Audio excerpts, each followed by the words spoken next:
একবার।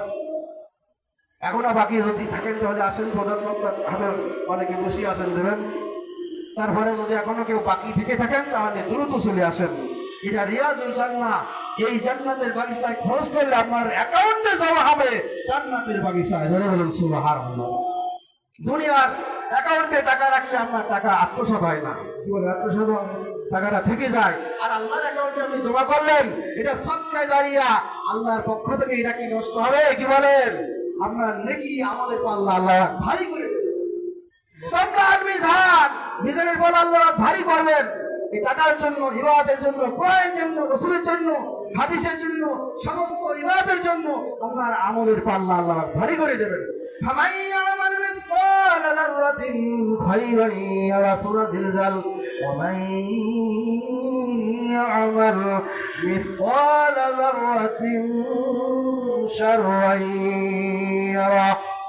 যে ব্যক্তি এক বিন্দু পরিমাণ নেকি নিয়ে আসবে সে দেখতে পাবে, যে ব্যক্তি এক বিন্দু পরিমাণ অসৎ কাজ করবে সেও দেখতে পাবে।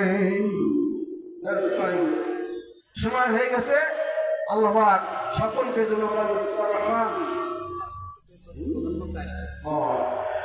যা প্রধান বক্তা আসছে উম্মাতুল মুমিনিন হযরত আয়েশা রাদিয়াল্লাহু তাআলার কথা বলেছিলাম। রাসূলের চরিত্রটা কেমন ছিল?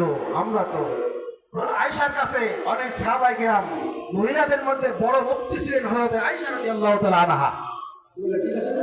মাদ্রাসায় লেখাপড়া করেছেন, কামিল তাওরা হাদিস, তিনারা ভালো বলতে পারবেন। কিন্তু যারা টুটকি ফাটকি লেখাপড়া, আজকে তো বোর্ড গাইড পড়ি লেখাপড়া, তাই না?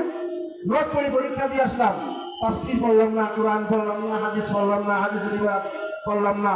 একটা এই আরবিতে হাদিস দিলে সে সি2 পড়ে।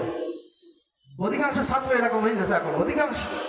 আমি মাদ্রাসা আমি দেখেছি, আমি কওমি আলিয়া, হেফজু কারিয়ানা সব লাইনে ইনশাআল্লাহ আল্লাহ পাক লেখাপড়া করে তৌফিক দিয়েছেন।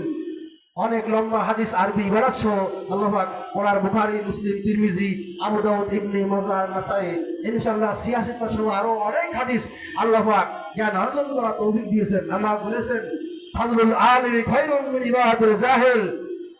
ইলম অন্বেষণ করা হলো তোমাদের জন্য ফরজ আইন। কি জোরে বলেন? ফরজ আইন। আমরা দুনিয়ার সব কিছু শিখলাম, চাষাবাদ, কৃষিকাজ, বিভিন্ন কাজকর্ম সব কিছু অভিজ্ঞতা আমাদের আছে কম বেশি, কিন্তু আল্লাহর কোরআন সম্পর্কে আমাদের কোনো ইলম না। অনেক মসজিদের ইমাম নামাজ পড়ায়, এটা পাতে দেওয়ার মতো না।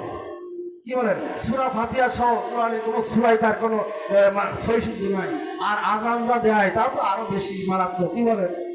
আজান যা দেয় মসজিদ, আল্লাহু আকবার, আল্লাহু আকবার, একেবারে